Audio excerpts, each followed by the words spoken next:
Est-ce que vous pensez SMART? Dans cet acronyme, il y a premièrement la lettre S pour spécifique, c'est-à-dire est-ce que vos objectifs sont à la fois clairs et précis pour savoir d'où vous partez et où vous vous en allez.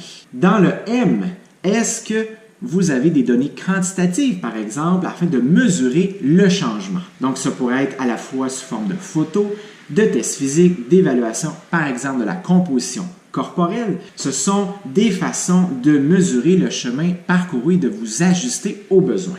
Vous avez le A pour, ça pourrait être à la fois atteignable, mais aussi sous forme d'action concrète.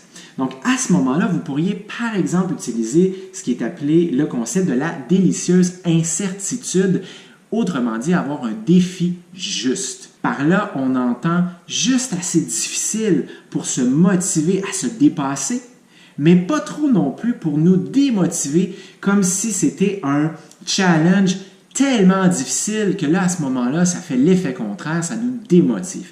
Donc, c'est de trouver cette délicieuse incertitude, ce défi juste. Nous avons le R pour réaliste.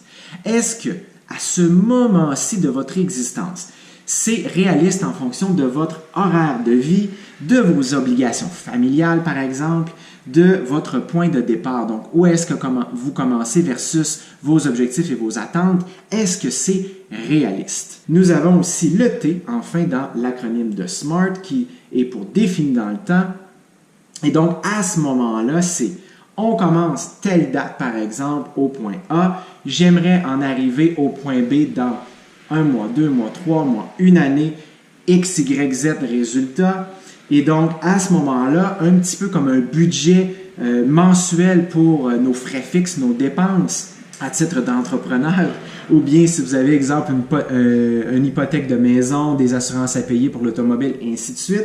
Donc, à ce moment-là, avec un objectif qui est défini dans le temps, on peut voir justement si l'horaire qu'on s'est donné, la périodisation d'entraînement, par exemple, fonctionne bien pour avancer vers l'atteinte de ces objectifs.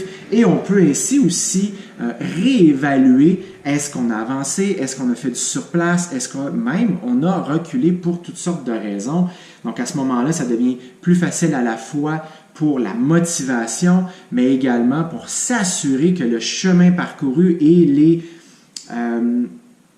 les moyens utilisés sont bien adaptés à notre niveau et à nos besoins, nos objectifs et nos attentes.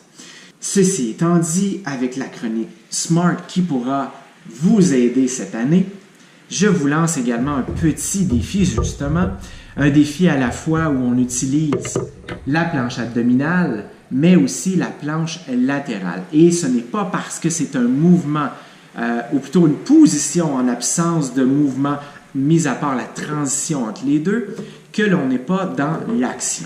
Je vous demanderai ici, si possible, de bien vous concentrer sur le moment présent. Être à la fois pleinement conscient et pleinement présent dans l'action, de contracter volontairement tous les muscles de votre corps.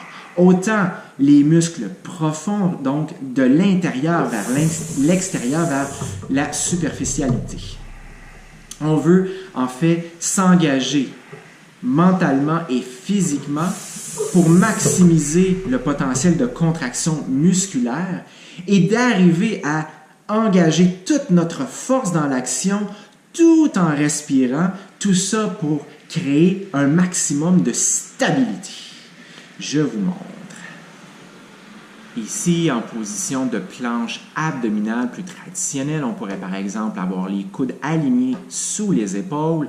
Et donc, à ce moment-là, j'ai ce qu'on appelle en anglais le vertical loading, c'est-à-dire mes deux articulations épaules-coudes bien alignées. On pourrait aussi avoir les pieds largeur des hanches ou un peu plus large dans les débuts si on a besoin. On voudrait aussi idéalement maintenir cette colonne au neutre. On voudrait aussi arriver à contracter, ou plutôt engager toute la portion du corps, toute la portion de la paroi abdominale grâce à la respiration en 3D, c'est-à-dire d'arriver à créer cette pression intra-abdominale par le souffle où l'ensemble du corps est engagé. On doit aussi, si possible, ressentir un travail dans l'ensemble du corps, des pieds à la tête jusqu'au bout des doigts, en contractant mentalement chacun des muscles. Ce sera super important, surtout lors de la transition entre la planche abdominale et la planche latérale, où on veut autant que possible bouger tout d'un bloc. On veut maintenir en fait cette ligne des talons jusqu'au-dessus de la tête pendant l'entièreté du déplacement de la planche abdominale à la planche latérale, avec le moins de compensation possible, que ce soit par exemple au niveau du bassin, au niveau des pieds ou bien au niveau de la tête. On peut faire le mouvement de façon lente et contrôlée, ce qui serait une bonne chose pour apprendre justement à coordonner à la fois la respiration, l'engagement volontaire des muscles en travail et le mouvement. Et à mesure que l'on a un meilleur contrôle de tous ces éléments, eh bien là, on peut jouer avec la vitesse, avec le tempo, de lent à rapide ou très rapide, explosif même. Et là, ça devient des compétences transférables autant dans notre quotidien que dans nos gestes sportifs.